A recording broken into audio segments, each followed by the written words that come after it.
Bonjour à tout le monde. Est-ce que vous m'entendez?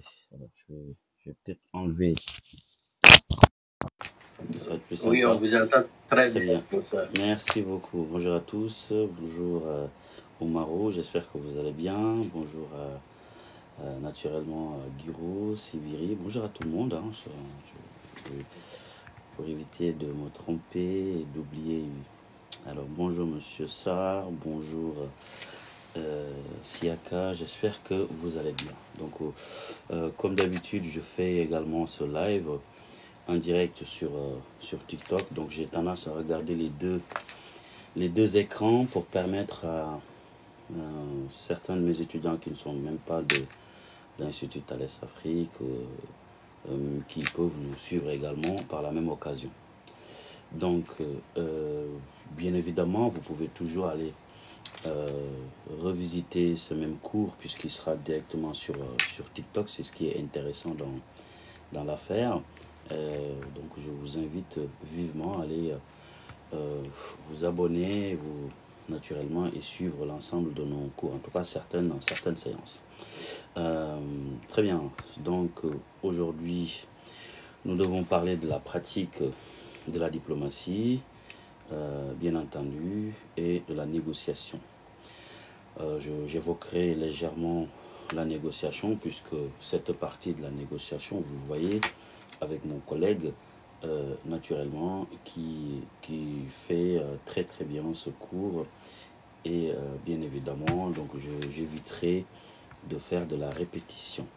Mais voyez-vous, je ferai tout simplement un cours introductif où je vous parlerai naturellement de la diplomatie, donc l'essence même de la diplomatie, hein, les fondamentaux de la diplomatie, naturellement, les origines surtout, naturellement, et ce qui va nous permettre tout simplement de mieux cerner notre sujet. Si nous devons commencer par le commencement et donc aller vers la définition et l'évolution historique d'une certaine manière de la diplomatie, oui, vous voulez intervenir? Quelqu'un a ouvert son micro? Très bien. Donc bonjour à ceux qui sont connectés également. Donc je vous demanderai de bien vouloir tapoter le live en même temps que vous êtes avec nous. Ça va nous permettre de garder ce live et de pouvoir véritablement continuer sans aucune forme d'inquiétude. C'est la pratique naturellement chez TikTok. Alors, l'introduction fondamentalement à la diplomatie va être essentielle pour comprendre, si vous voulez, d'une certaine manière, son fonctionnement, comprendre son fonctionnement, mais également comprendre son importance, puisque il est très important à chaque fois de rappeler un certain nombre de faits qui vont nous replonger dans l'histoire, puisque l'histoire nous sert à mieux comprendre le présent. C'est un domaine assez complexe, la diplomatie, puisqu'en réalité, c'est dans cette diplomatie où nous allons voir les négociations, les alliances, hein, que nous voyons un peu souvent maintenant dans le contexte politique au niveau national, mais également les compromis qui sont naturellement monnaie courante, tout naturellement en matière diplomatique. La diplomatie est vitale pour une paix durable. Je l'ai déjà dit et je répète que la diplomatie n'est pas faite pour l'ange, mais elle est plutôt faite pour le diable, pour faire en sorte que le diable et l'ange puissent discuter autour d'une table et échanger tout naturellement. Et donc par conséquent, tout conflit, aussi lourd qu'il soit, on a nécessairement besoin de la diplomatie, ne serait-ce que pour échanger ou se mettre autour d'une table, voyez-vous. La diplomatie, donc, est vitale et nous permet donc de maintenir la paix. La paix, naturellement, qui va être, si vous voulez, le principe fondateur d'un régime politique qui vise l'émergence, qui vise le développement. Puisque quand on n'est pas dans une situation de stabilité, on ne peut pas naturellement développer des chaînes de valeur, encore moins parler d'investissement puisque vous vivez en temps de guerre. En temps de guerre. Et la diplomatie joue également un rôle naturellement clé d'une certaine manière dans la résolution des conflits. Dans les très grands conflits que nous voyons, on a assez souvent vu la diplomatie, en tout cas, jouer un rôle d'abord souvent de coordonnateur ou souvent de médiateur. Et donc la diplomatie, puisque le principe premier en matière diplomatique, c'est d'abord la neutralité. Puisque voyez-vous, un diplomate qui joue très bien son rôle n'a pas de parti pris, n'a pas fondamentalement une partie qui lui serait favorable ou non. En réalité, dans toute résolution de conflit, en tout cas, nous avons donc besoin de cela, et donc ça va permettre de faire la promotion d'une certaine manière de la coopération internationale. Voyez-vous, l'évolution de la diplomatie, si vous voulez, la définition a évolué par le temps. La diplomatie, si vous voulez, permet fondamentalement d'une certaine manière, quelqu'un souhaiterait intervenir. Très bien. Ces pratiques diplomatiques, encore une fois, ont des origines assez lointaines. La diplomatie remonte un peu à l'Antiquité. L'Antiquité, naturellement, et sa signification même, en réalité, ainsi que ses méthodes d'ailleurs, puisqu'il y a des méthodes diplomatiques qu'on a eues depuis l'Antiquité, qui ont évolué par contre, qui ont évolué avec le temps, qui ont évolué naturellement avec les contextes, puisque, voyez-vous, si vous voulez, la diplomatie pratiquée en 1948 n'est pas la même pratiquée aujourd'hui en 2024, voyez-vous. Cela va inclure également la compréhension de cette évolution, va inclure tout simplement un certain recul, puisqu'il y a en permanence une adaptation de celle-ci, une adaptation de la diplomatie face aux défis de notre OR, face aux défis naturellement du contexte dans lequel nous vivons aujourd'hui. Aujourd'hui, nous parlons des alliances, nous parlons naturellement des États amis, mais également les amis des autres amis. Et ça, c'est extrêmement important. En matière toujours diplomatique, merci à tout le monde. Merci pour... en tout cas, il y a des personnes qui bougent beaucoup. Donc, merci beaucoup, naturellement, de continuer d'aimer et éventuellement de tapoter ce live pour permettre la continuité. Donc, nous, on se fera le plaisir de continuer à échanger avec vous. Merci infiniment. Les rôles, si vous voulez, et fonctions dans la diplomatie, ou de la diplomatie fondamentalement, c'est que, si vous voulez, la diplomatie joue, merci à tout le monde, la diplomatie joue, si vous voulez, des rôles multiples, plusieurs rôles, allant de la représentation, c'est-à-dire le fait de représenter une entité, un État, le fait de représenter une autorité auprès, tout simplement, dans notre pays. Ça, qu'on appelle la représentation. Je m'explique. Vous êtes malien, vous êtes nommé ambassadeur du Mali ici à Paris. Vous allez avoir devant tout une fonction de représentation, puisque vous allez représenter votre pays sur le territoire français. Mais vous avez également d'autres rôles, bien évidemment, en passant par la diplomatie économique, la diplomatie militaire d'ailleurs, puisque c'est pourquoi d'ailleurs vous avez au sein des représentations diplomatiques, donc des ambassades, des chefs de mission. Vous voyez, il y a des chefs de mission économiques, des chefs de mission qui vont s'occuper des coopérations internationales, de la coopération économique, des investissements, aller échanger avec, naturellement, par exemple, si c'est ici en France, les membres du CAC 40, donc les grands chefs d'entreprise, pour les inviter à venir investir dans votre pays d'origine, et donc le Mali, par exemple.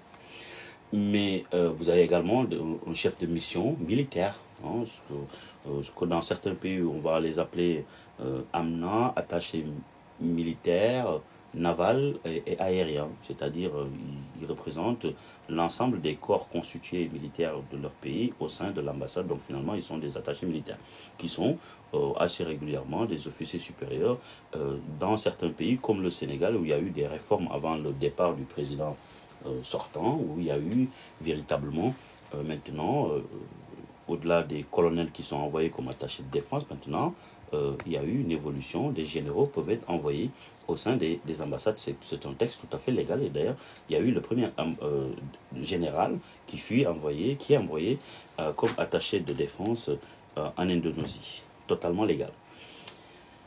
Bien évidemment, donc cette fonction de représentation, le patron donc, de cette représentation diplomatique, c'est l'ambassadeur. C'est l'ambassadeur qui est le chef de la mission diplomatique en général. Et donc, tous les autres chefs de mission qui sont dans son ambassade sont sous son autorité, bien évidemment. Évidemment, la diplomatie joue également fondamentalement, si vous voulez, d'une certaine manière. Donc, je vous suis également, donc je suis les deux écrans pour permettre de bien échanger. La diplomatie, véritablement, en outre, va contribuer ici, fondamentalement, à la promotion de la culture, par exemple. La promotion de la culture, de la promotion de l'économie nationale à l'étranger, mais également rassurer les investisseurs étrangers et leur dire, ben, écoutez, vous savez, vous pouvez venir chez nous et investir dans notre pays. C'est ça fondamentalement le rôle, si vous voulez, de cette diplomatie en réalité. Et c'est pour ça d'ailleurs que nous avons fondamentalement besoin de représentation. D'ailleurs, mon dernier ouvrage a pour titre La diplomatie économique sénégalaise, naturellement, enjeux et perspectives qui était naturellement le fruit d'une thèse de doctorat. Bien évidemment, il s'agissait dans cet ouvrage de montrer un peu le rôle de la diplomatie, comment est-ce que la diplomatie pouvait faire pour vendre la destination Made in, par exemple, mon contexte en question, c'est le contexte sénégalais, et comment la diplomatie doit pouvoir vendre la destination sénégalaise, pouvoir vendre naturellement les investisseurs, peut-être les rassurer pour leur permettre de venir ici, mais également la diplomatie doit également inspirer d'une certaine manière le législateur afin qu'il puisse naturellement consolider un peu, mettre un cadre légal rassurant. Si vous investissez dans un pays donné, alors que ce pays n'a pas de stabilité institutionnelle, en réalité, ça ne rassure pas un investisseur. Et ça, c'est le rôle également de la diplomatie, voyez-vous, la diplomatie économique. Je vais donner un exemple. Dans un pays où il y a assez régulièrement, par exemple, des coups d'État, ou assez régulièrement des changements au niveau des institutions, puisque au niveau institutionnel, merci beaucoup, merci pour vos différentes, naturellement, pour vos différents cadeaux, merci véritablement, ça me fait plaisir. Et donc, en réalité, j'insiste à ce niveau-là parce que c'est très important de comprendre que finalement, dans un pays où il y a une certaine instabilité, ça ne rassure pas forcément les investisseurs puisqu'ils vont se dire, bah, écoutez, je vais peut-être investir 10 milliards d'euros dans un pays. Demain matin, il peut y avoir un coup d'État et en ce moment-là, je serai un peu en insécurité économique si tout change du jour au lendemain. Le nouveau régime peut demander à ce que les contrats soient revisités et à ce moment-là, ça peut être un peu gênant. Et ça, c'est fondamental et donc il faudrait faire un super attention. C'est ça le rôle de la diplomatie. Donc finalement, ne se limite pas seulement à se mettre en costume cravate et à échanger avec des convives ou tout simplement des invités. Ben merci, merci beaucoup. Mais ça, c'est un rôle qui est également beaucoup plus fort tout naturellement. Merci, ça me fait véritablement plaisir, Mimita.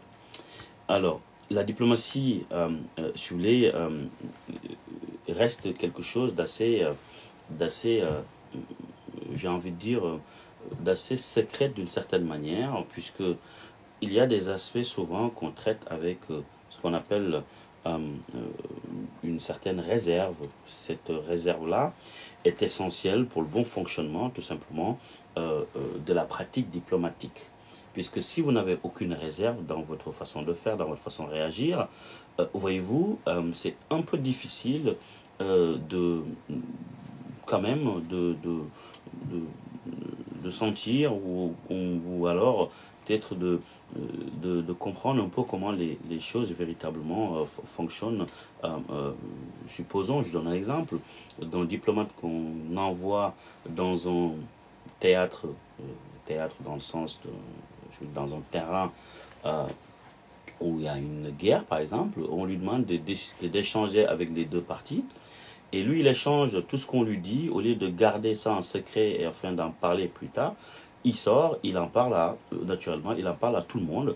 Il dit, ben, vous voyez, j'ai échangé avec le chef rebelle, il s'appelle X, il m'a dit que si nous, on ne fait pas ceci, demain matin, ils vont frapper dans tel endroit. Et ça, si vous voulez, ce n'est pas assez diplomatique, voyez-vous. C'est pourquoi, d'ailleurs, on dit assez souvent que, naturellement, on va rester diplomatique dans notre façon de faire, dans notre pratique. Et ça, c'est extrêmement important. D'autre part, la diplomatie implique également des négociations qui doivent donc par conséquent rester confidentielles. On peut discuter, négocier avec des personnes pendant très très longtemps sans en parler naturellement, et ça, si vous voulez, c'est la diplomatie. Si vous voulez, il y a une diplomatie donc secrète qu'on fait dans l'ombre, mais il y a une diplomatie qui va être publique. Mais en tous les deux cas, les deux diplomaties se complètent et parce qu'en réalité, on a besoin des deux pour pouvoir avancer en réalité. Il y a également des similitudes dans ces pratiques-là, puisque certaines différences entre la diplomatie publique et la diplomatie dite secrète résident principalement, si vous voulez, dans leur objectif. Puisqu'ici, vous allez voir secrète comme son nom l'indique, on a besoin d'avoir un résultat, mais que peut-être nous voulons garder les choses dans un silence total afin d'éviter qu'il y ait fondamentalement je voulais que les gens en parlent, que les gens naturellement divulguent ou le sachent tout simplement, vous voyez, et souvent c'est extrêmement important. La diplomatie publique, il y a un autre message, c'est qu'on a envie de dire publiquement à qui veut l'entendre que naturellement nous sommes véritablement en train d'échanger, et ça c'est extrêmement important. Donc ceux qui viennent d'arriver, je vais demander de bien vouloir tapoter le live pour éviter qu'il ne soit bloqué, s'il vous plaît. Donc ceux qui viennent d'arriver, donc continuez de tapoter s'il vous plaît. Alors, et donc il y a une certaine complémentarité.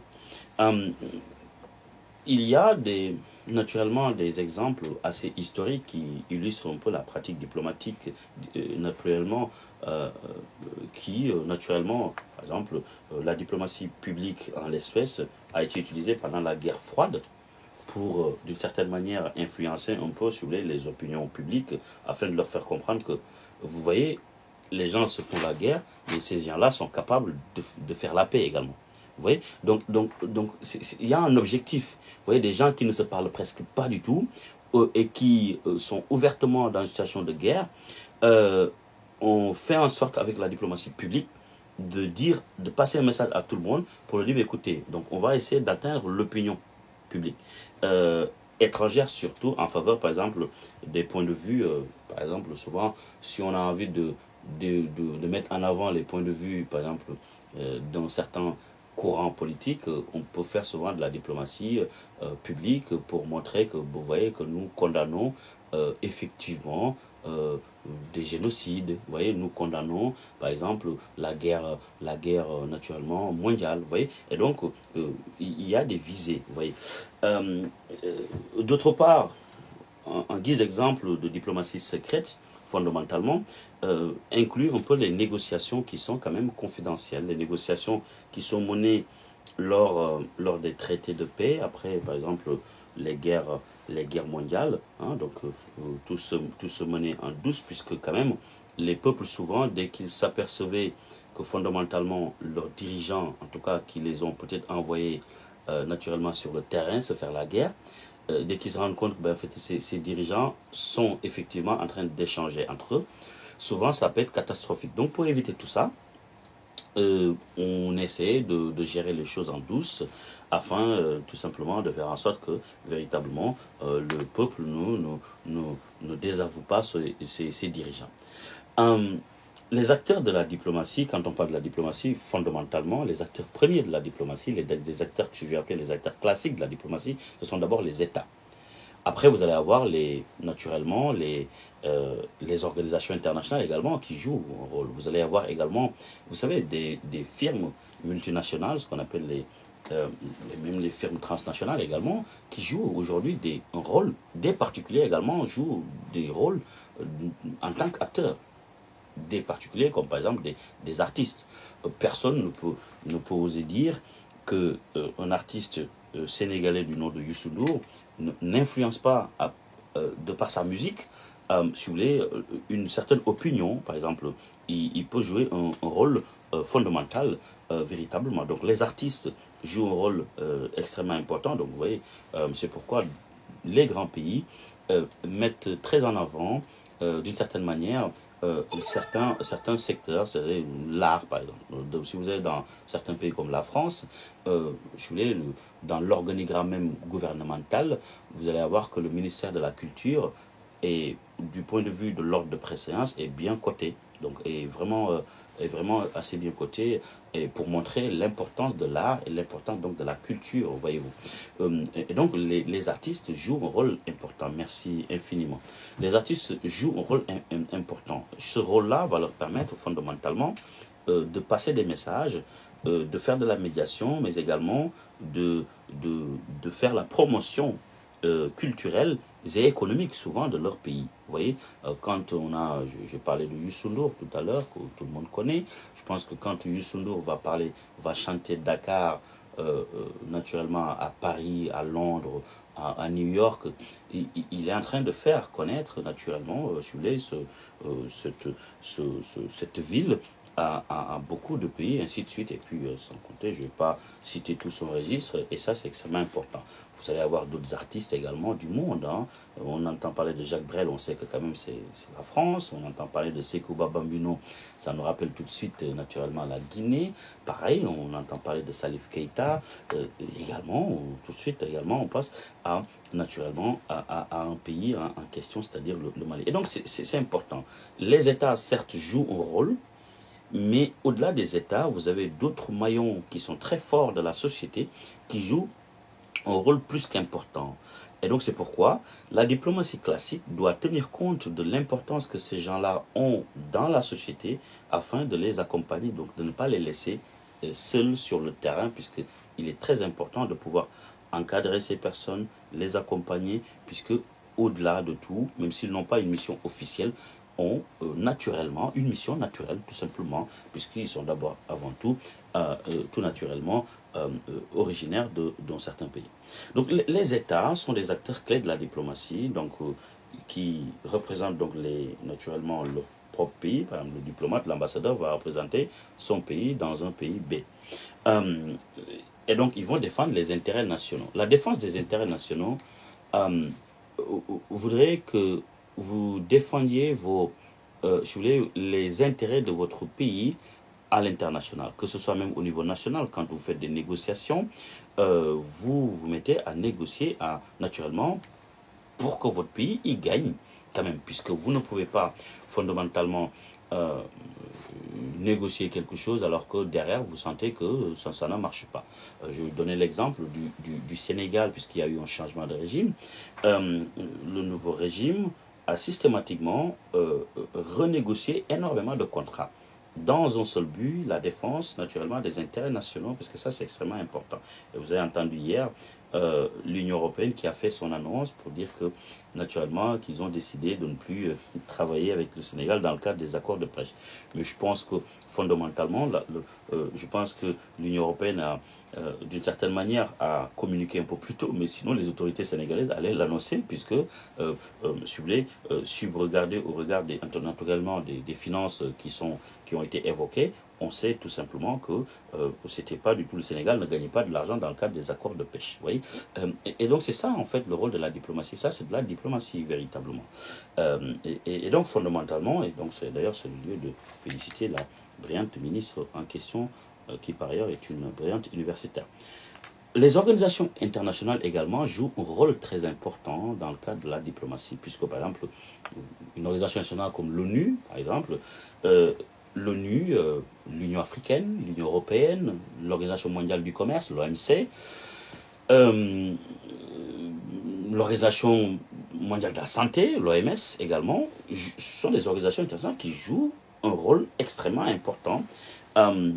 Elles facilitent la coopération la coopération entre les États, mais également la coopération entre les institutions internationales et les États, euh, et vont œuvrer d'une certaine manière à la résolution de beaucoup de conflits. Par exemple, l'ONU, vous savez que l'ONU, tous les casques bleus sont des militaires de l'ONU. Donc l'ONU, fondamentalement, envoie énormément de casques bleus au niveau tout simplement, mondial. Donc à chaque fois qu'il y a un conflit quelque part, l'ONU est naturellement envoie des soldats donc qui sont les casques bleus, et naturellement ça passe toujours par une résolution du Conseil de sécurité qui donne un mandat tout simplement à l'ONU en question, en tout cas à ces casques bleus, afin de pouvoir naturellement intervenir, puisque dans ce pays, par exemple, il peut exister en tout cas une mise en danger, par exemple, si on se base sur le chapitre 7 de la Charte des Nations Unies, naturellement de la responsabilité de protéger en l'espèce, où naturellement il faudrait peut-être, à chaque fois qu'il y a une vie humaine qui est en danger ou une menace contre la paix et la stabilité nationale, l'ONU est à même d'envoyer une mission afin de protéger les populations en question. Donc ces organisations internationales jouent donc un rôle extrêmement important et donc facilitent la coopération entre les États et les autres institutions ou les institutions internationales avec les États, en œuvrant dans la résolution pacifique des conflits. Hein. Généralement, quand l'ONU part quelque part dans le cadre d'une résolution de conflit, la première des choses, enfin, j'ai déjà entendu parler du DDR. Donc le DDR, c'est le désarmement, la démobilisation et la réinsertion. Vous voyez, et ce DDR, c'est un processus. Si vous avez dans un pays une rébellion où vous avez des enfants et des seigneurs de guerre qui sont tous armés, la première des choses à faire, c'est de les désarmer, justement. Et pour les désarmer, il faut quand même, c'est de les démobiliser. Avant de les démobiliser, on les désarme. Pour ne pas qu'ils reviennent naturellement avec des armes et à continuer cette forme de rébellion. Donc c'est un processus. Et dans la réinsertion, on fait en sorte que, naturellement, qu'ils puissent se réinsérer dans la société. On leur organise naturellement des séances de formation où chacun aura un petit métier, ou alors certains seront réinsérés au niveau des forces de défense et de sécurité qui existent déjà. Bon, en tout cas, ceux qui en sont capables naturellement. Hein. Certains pays l'ont réussi, comme la Côte d'Ivoire, d'autres un peu moins, mais fondamentalement, c'est ça le principe. Et donc, je voulais que les organisations internationales jouent un rôle diplomatique assez important. Vous voyez. D'abord parce que ne sont pas tenus, en tout cas, n'ont pas de parti pris, donc par conséquent, doivent avoir un certain recul. Et ça, c'est extrêmement important. Donc, je vous demanderai, si vous voulez, de bien vouloir tapoter le live pour permettre, si vous voulez, de maintenir un peu ce live en question. Il y a des techniques, dans le cadre des techniques maintenant, des techniques de négociation diplomatique. En principe, dans le cadre des techniques de négociation diplomatique, naturellement, la première chose, c'est d'abord une certaine impartialité avant de parler de technique. Si vous êtes sénégalais, même si vous êtes diplomate, et que votre pays est en guerre contre notre pays et que vous devez aller faire de la médiation, tout de suite, vous savez que l'autre partie va vous regarder comme, en tout cas, quelqu'un qui est juge et parti. Par conséquent, vous n'êtes pas du tout forcément crédible. Et donc, pour éviter qu'on vous taxe d'incrédible, si je puis m'exprimer ainsi, il faudrait quand même que la personne ne soit en dehors de toutes ces problématiques. Voyez-vous, c'est extrêmement important. Évidemment, toujours dans le cadre de ces techniques, il faut comprendre d'abord l'objectif que nous cherchons quand nous allons vers des négociations. Vous ne pouvez pas me dire, vous venez dans le cadre de ces techniques, il faut comprendre d'abord l'objectif que nous cherchons quand nous allons vers des négociations. Vous ne pouvez pas me dire, vous à Dakar pour une négociation, mais que vous allez ouvertement dire, dès votre descente à l'aéroport, vous allez dire à votre interlocuteur, j'ai horreur du TIEP. Je pense que vous êtes très mal parti dans cette négociation, surtout que si vous voulez négocier avec des autorités sénégalaises. De la même manière, vous ne pouvez pas demander... Oui, allez-y. Allez-y. Allez-y. Alors, en tant qu'enseignant, euh, ok, c'était un message. Très bien. En tant qu'enseignant, je fais cours à Paris dans mon école. Très bien. Je prends bonne note et puis je le ferai naturellement. Je le transférerai à l'administration. On tiendra compte de naturellement de votre préoccupation. Hein. Bien entendu, euh, je ferai attention. En tout cas, comme c'est pas moi qui fait la programmation des cours, mais je prends bonne note, bien évidemment, et j'essaierai de parler de votre doléance. D'accord. euh, mais donc, voyez-vous, on tient compte d'une certaine impartialité que nous devons tous avoir dans le cadre, naturellement, d'une négociation. C'est comme on juge, hein, si vous vous rendez compte que le juge qui est censé juger votre affaire est le frère de l'autre partie. En tout cas, donc finalement, le juge, naturellement, si vous voulez, à quelques, on a quelques problèmes ici. Et donc, peut-être on peut même aller jusqu'à vous demander la récusation de ce juge en question, puisqu'il ne peut pas être le frère de quelqu'un et d'être votre propre juge. Donc, et c'est le même principe quand on doit négocier également, quel que soit votre lieu, en tout cas votre origine. Donc, je disais tout à l'heure que vous ne pouvez pas venir négocier avec les autorités françaises et d'emblée dire que oui, oui, j'ai horreur du vin français. Alors que vous arrivez quand même en France, c'est quand même euh, c'est même, euh, voyez-vous, c'est même quelque chose d'extrêmement grave même au regard de la culture, puisque finalement ça devient culturel, le vin français. Pareil, ça devient culturel, le tiep sénégalais. Vous ne pouvez pas lui dire que non, en fait, je ne veux pas manger de tiep, ou vous n'avez pas de, de recul, vous n'avez aucun intérêt dans ce qui se passe dans le pays, ça ne vous intéresse pas, vous passez votre temps à critiquer. Donc généralement, dans les pratiques de négociation, on fait très attention pour ne pas frustrer un peu les autres parties. Euh, Évidemment, dans le cadre de ces stratégies, donc si à partir du moment où on fait attention maintenant à la culture, on fait attention si vous voulez, à la gastronomie, hein, ce qu'on mange dans le pays en question, on doit faire attention à beaucoup de choses. À partir de ce moment-là, on va finalement mettre l'accent sur la manière dont les diplomates peuvent, d'une certaine manière, maximiser leur position et atteindre, si vous voulez, des résultats de manière, j'ai envie de dire, de manière positive. Euh, Cela va comprendre, d'une certaine manière, l'identification d'abord, si vous voulez, des intérêts communs, c'est-à-dire quels sont les intérêts que nous partageons. Mais également l'utilisation de tactiques souvent de persuasion. Vous voyez, c'est-à-dire que d'abord, la première des tactiques, c'est la maîtrise de son sujet. Ensuite, euh, le respect de son prochain, c'est-à-dire, ce n'est pas parce que vous êtes les États-Unis que quand vous devez débarquer à Bamako, vous allez sous-estimer, vous allez mépriser les autorités, en tout cas les officiels maliens. Ce n'est pas une raison. En ce moment-là, votre négociation tombe à l'eau. Je pense qu'on a un exemple au Niger où on a eu, je pense, il me semble, hein, ça remonte à moins d'un an d'ailleurs, au Niger, une délégation américaine qui était venue comme ça et puis qui n'avait même pas avisé, il me semble, en tout cas d'après les informations, qui n'avait pas avisé les autorités, en tout cas nigériennes.